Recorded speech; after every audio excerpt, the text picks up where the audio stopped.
Okay, in yesterday's lesson, when we were graphing quadratic functions that were written in standard form, we talked about how you can find the vertex and the y-intercept out of standard form, but we really didn't talk about how to find the x-intercepts when in standard form. So today we're going to start that discussion. That's going to take several sections.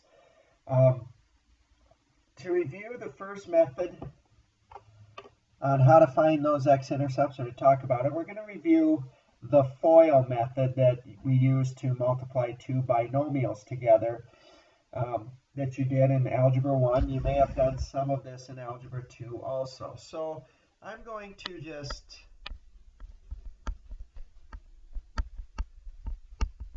write some products of binomials down, like x plus 2 times x plus 5. Over here we'll write x plus 3, x minus 1,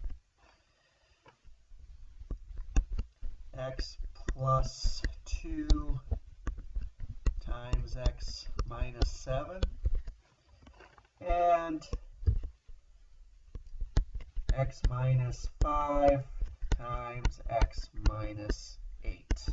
Okay.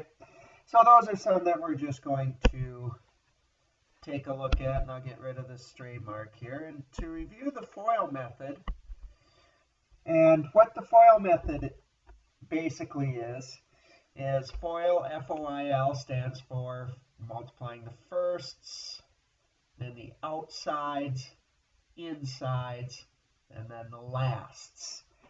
What you're basically doing is using what's called the extended distributive property.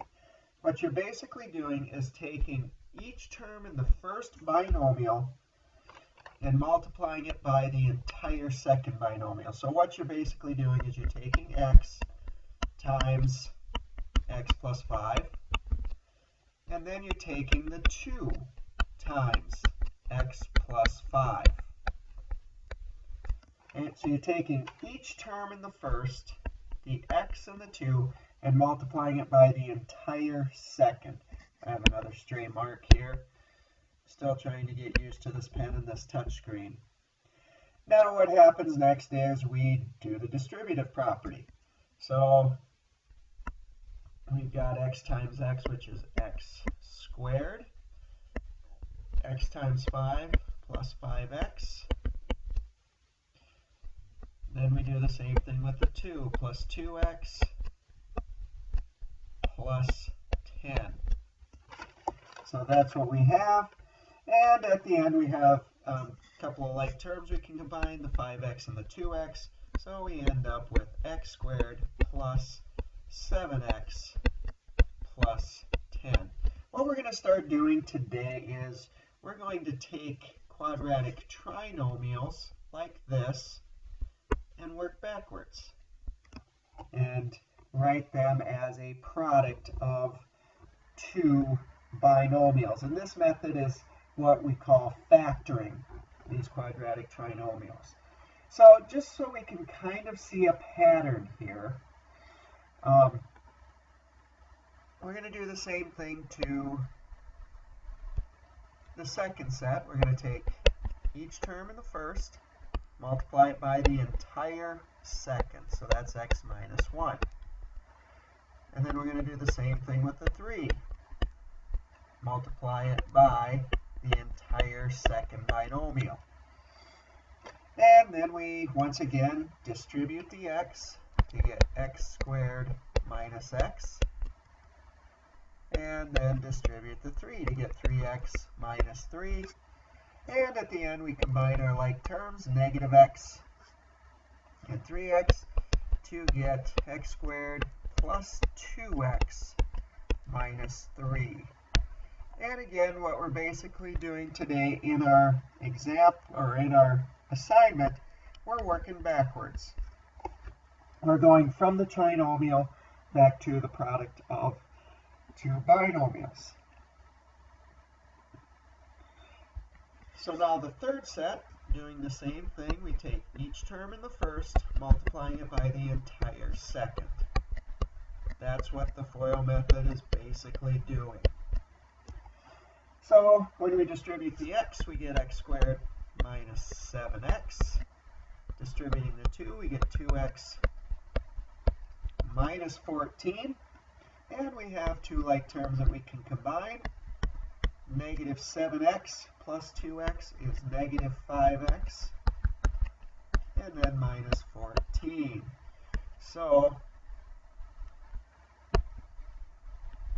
again, today we're going to be working backwards, going from this answer back to those two binomials.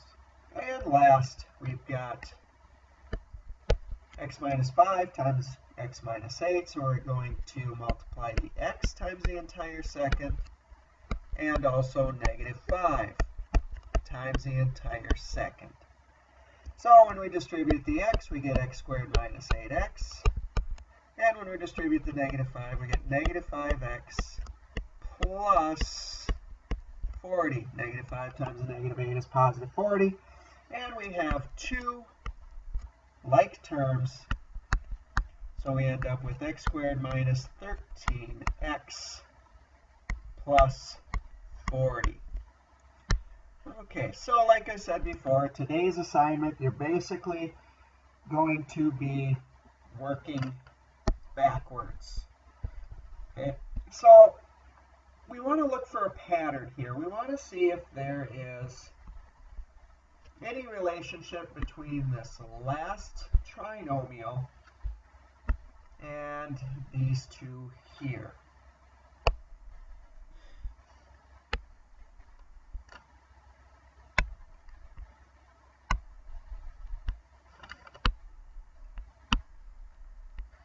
I'm being silent so to let you guys think about it a little bit. Okay, I'll tell you.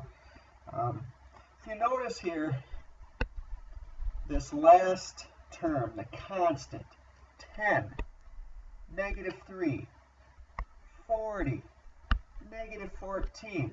How are those related to the two numbers that are in the parentheses with the x's? Well, you may notice if you take 2 times 5, you get 10.